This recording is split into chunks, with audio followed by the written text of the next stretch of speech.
Hey, this is Whitnar from Kentucky. You're watching Oni Camo Gaming.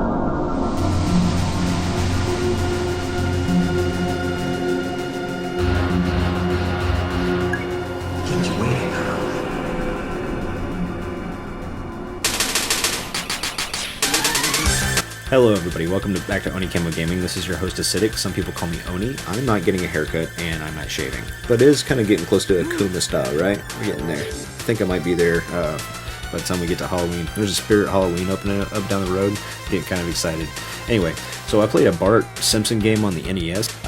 It kind of gave me a hard time. So we got our first request on the channel earlier this season, so I wanted to come up with something now that I'm at a good stopping point with everything else.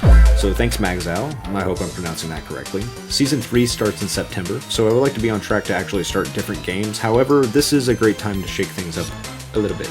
This game comes from an era where a game could have a little jank, be fair, but be pretty challenging. Bart vs. the Space Mutants fits that description pretty well. The graphics, as you can see, we are looking at an older game, so we have to judge it by what it's bringing to the table. I actually like the way this game looks overall. The icons are big, you can tell what everything is, while the colors and sprite art represent the show faithfully. The Bart sprite is a little, I don't know, doughy looking, but I can tell what I'm looking at. Nothing is bleeding together, and we don't see any of that notorious NES putrid colors. It's something you would see in a lot of games from this console due to its palette limitations. Everything here pops pretty well, and while I kinda wish these were the aliens from the Treehouse of Horror series of episodes that ran every Halloween, what we get is in line enough with the source material. Pretty sure the art's by Matt Groening too, so that's pretty cool. And the story is a little bit like They Live. That's one of my all-time favorite movies, starring WWF superstar Rowdy Roddy Piper, rest in peace. We already are off to a strong start. I suppose I would get more flashes at story if we actually were to advance in this game, but once we have our objectives, it's off to the races. Honestly, that's a pretty competent approach to exposition and setting up the plot for an NES game. Having the manual was a much bigger deal for a lot of older games, so story was often offloaded to the packaging. If you're renting games to try them out, like I often would on the weekends, you would be lost if the story wasn't represented somewhere on the cartridge. We get some nice flickering slides, changing texts, and it's clear who's talking, while again, the graphics sell the fantasy that this could be an episode of the show.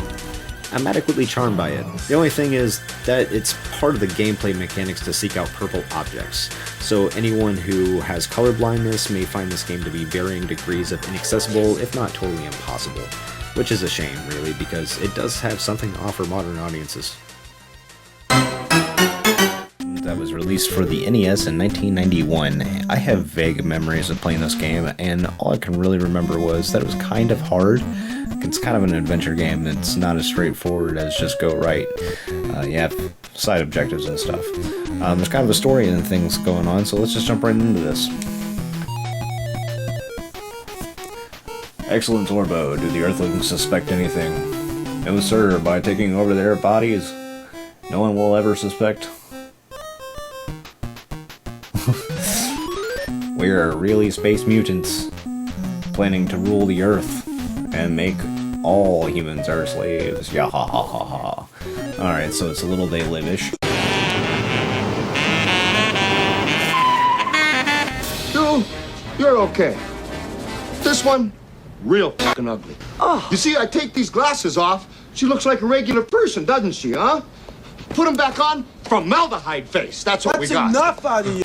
With this machine, we will build a weapon to conquer the Earth. All it requires is one ingredient, purple-colored objects. Collect them from this pathetic town of Springfield, and we will be victorious.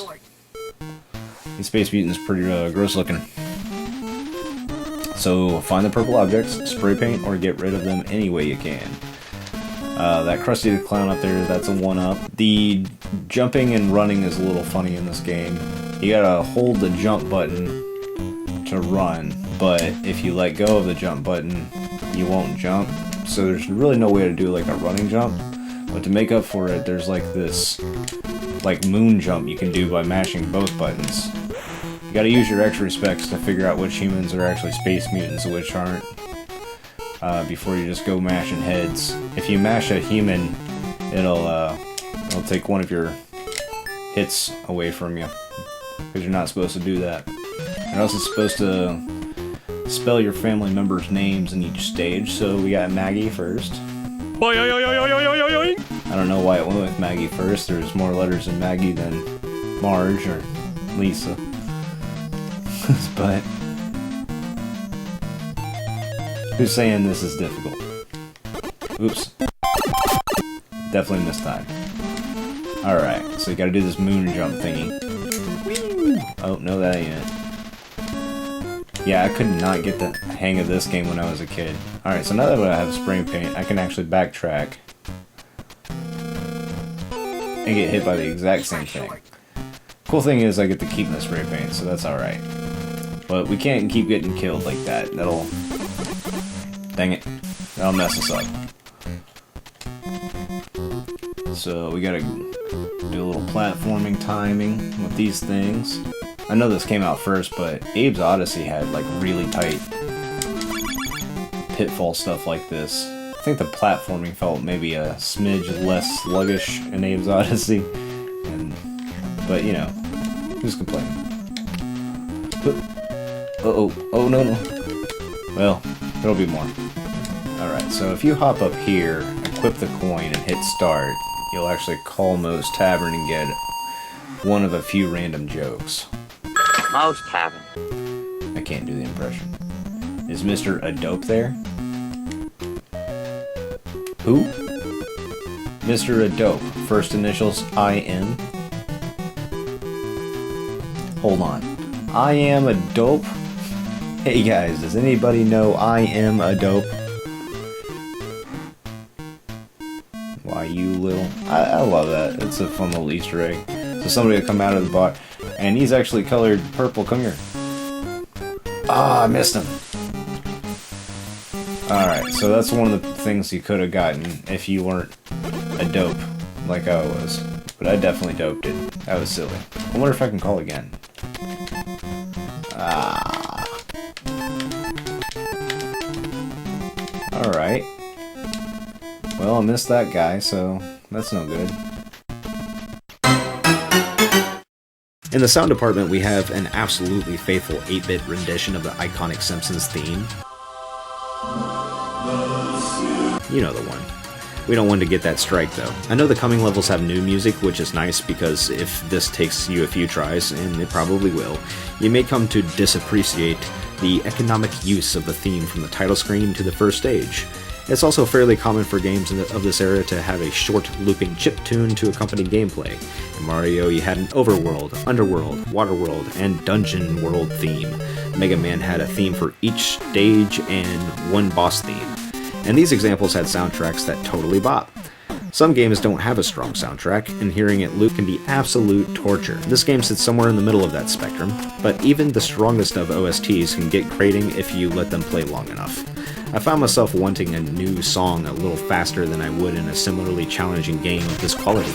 The Elfman tune will likely be a staple of American culture and our history for a long time to come. Imagine yourself in a scenario of trial and error circumstances, and I said the only way you can hear a new song is if you complete the level, and you would probably want to do something else because nobody likes to be forced to do stuff. Anyway, the jumping and effect sounds are pretty good too. Nothing gets too much to hear again and again, so that's pretty refreshing. Oh, whoa.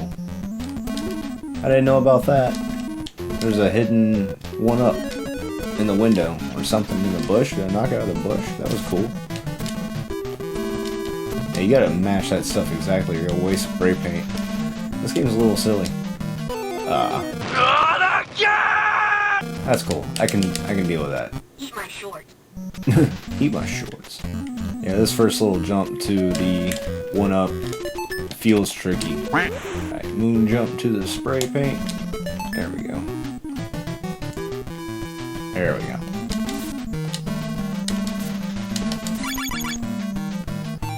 Yeah, you have to be like right on that thing. I just noticed that the eyes go from left to right every time they bounce. That's pretty cute. Cute little space mutant alien things. Yeah, this is a curious little adventure game. Oh my gosh.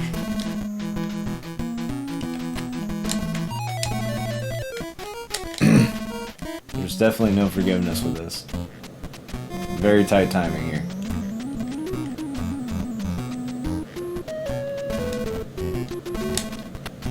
I think that guy's just gone.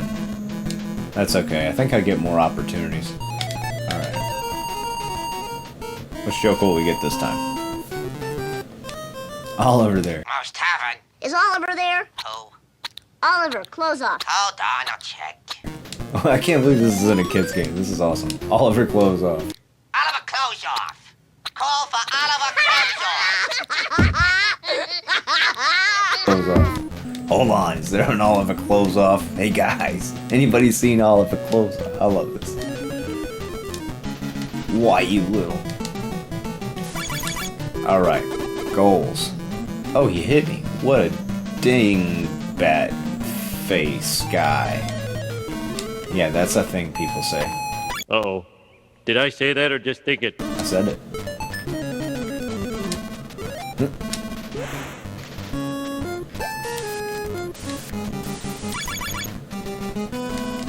Had instinct. Oh no, it's a bee. I got killed by a bee. I guess I'm allergic. I wonder if that's canon. Is that canon? Is Bart allergic to bees?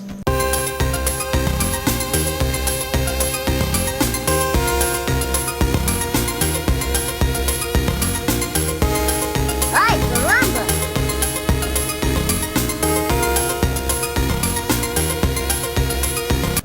Careful for bees. Alright. Hidden money. I'll take it.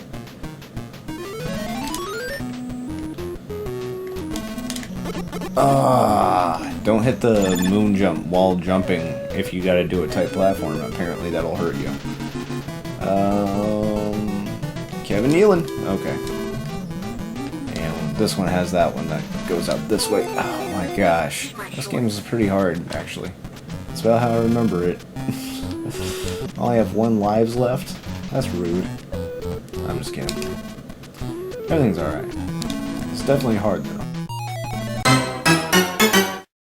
Gameplay, as you can see for yourself, can be a bit punishing. You can only take 2 hits, you start with 3 lives, and then it's back to the beginning when you get game over. If you miss an event trigger opportunity, you won't get a chance at it again until you get that game over and restart fresh. Fortunately, it seems you get to keep what you've gained through your lives. The items also seem to be pretty intuitive.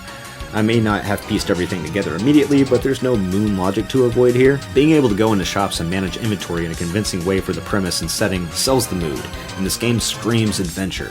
Get to know where all the secrets are, and be prepared to memorize tight platforming sections to make an inch of progress. The difficulty isn't through the roof, but there are a few things in the way of health pickups or power-ups to increase Bart's longevity during this body snatcher invasion. I like that it actively discourages harming people. That's pretty cool. As I mentioned before though, having the main objective of the game being tied to color makes it difficult or impossible for some people to play, which definitely won't make it easier to appreciate in the future of games preservation. It's probably possible to improve on it with a fan-made patch, but whether someone would want to is another matter entirely.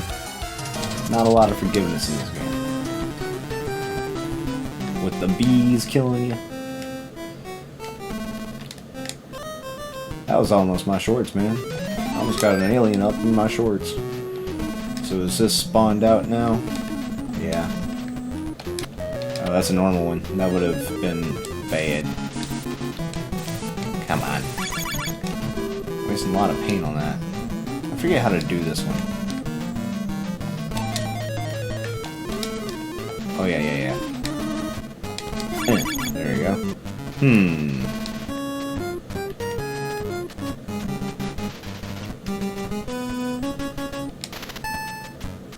What is all this stuff for?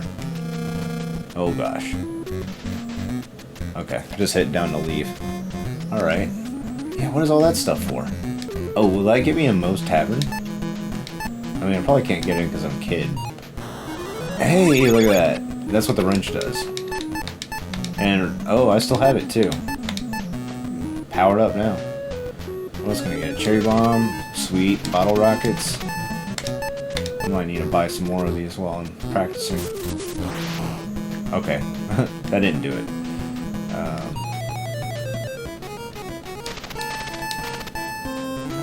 Alright. All or nothing on bottle rockets, baby. Hold on, Get back here. Get back here. Gotcha. There we go. They live, motherfather.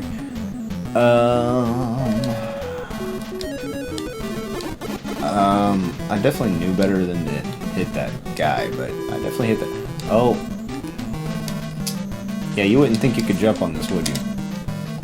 Yeah, neither did I. And then I remembered that is actually a thing in this game. Mel's Novelty Hut. Is that canon? Is that in the show?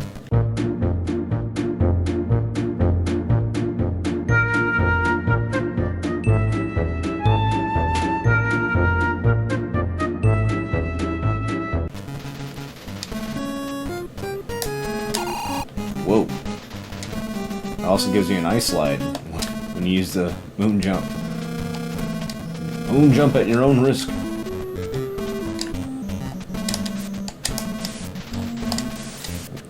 What do I gotta do? Oh my gosh. Alright. My god.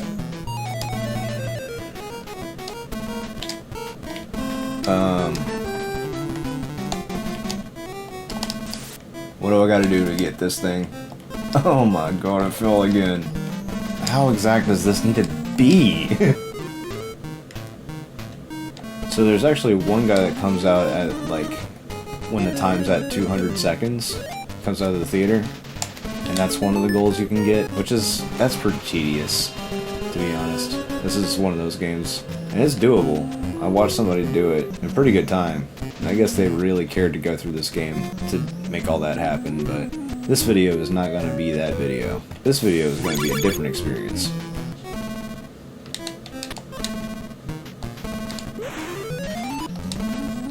Ugh. It's just very sticky kind of control. Every jump kind of feels a little weird. Is a bell there? Is a bell ringing? That's funny. Oh, he hits you, I forgot. Yeah, most people don't hit you. So, kind of remembering all the stuff in this game is fun, to say the least. Oh, I wonder if that's what I would need the key for. Because I can't go in that door. Alright, and then the next one goes flying for like no reason. Ah, that's rude. After all that trouble and not get beaten up from the feet up by alien mutants. Well, I've almost killed Maggie, so we got that going on. Come on. I guess I'll buy the key, one wrench, and we'll press down to escape this place. Wrench, start. Got it. Alright. Got it. Alright. I wonder about the key. Is that a thing that can get me through this big door over here? That was faster. Oh, I had spawned the bee anyway. Look at me spawning bees.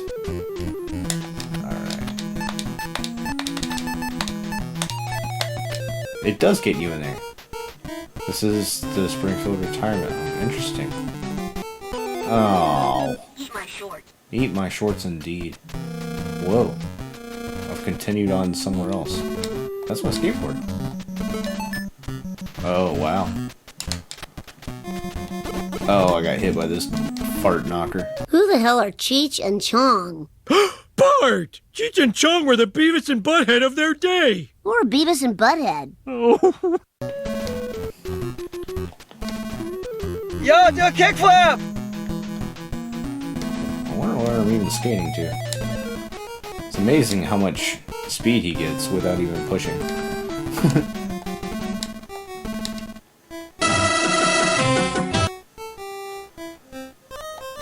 Oh, I didn't see those dogs.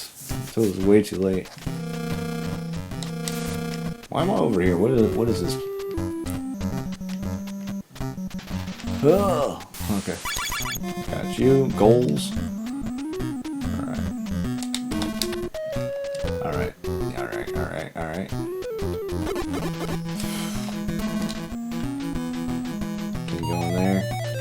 can't go in the Bolorama. Of course not. That'd be too much fun. What are you supposed to do with these flying friends? Oh, of course that was gonna happen. I think I got one more in me. Otherwise, it's gonna be a long time to edit. In summary, this game is about as hard as I remember it, maybe even harder, but I can appreciate what it was doing. I enjoy the presentation quite a bit, even if I find something to be desired in the controls. More on that later. I know I've mentioned it a few times before, but to be clear, I don't think that the difficulty is necessarily a bad thing. I've seen the rest of this game on YouTube, and it can be beaten in under an hour. There is a lot of trial and error, and you don't get a lot of room to make those errors. But getting that little taste of figuring out how things work and making some progress gave me that little happy brain boost we all so love to get when we do things. The controls aren't terrible, but they don't feel as crisp as I would like them to.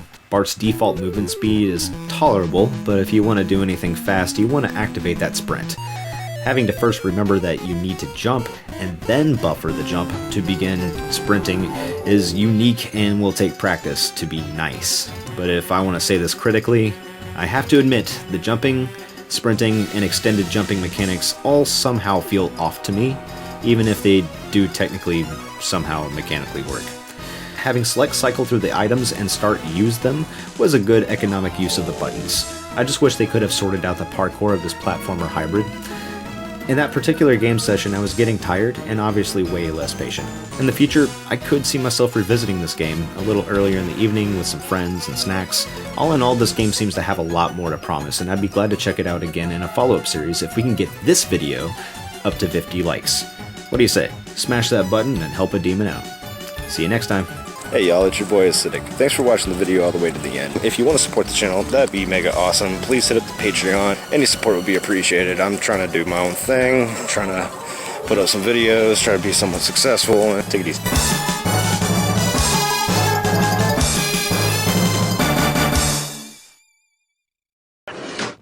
Angry Dad, you're fired. This has been a Bartoon presentation in association with iCarumba Entertainment. Shh.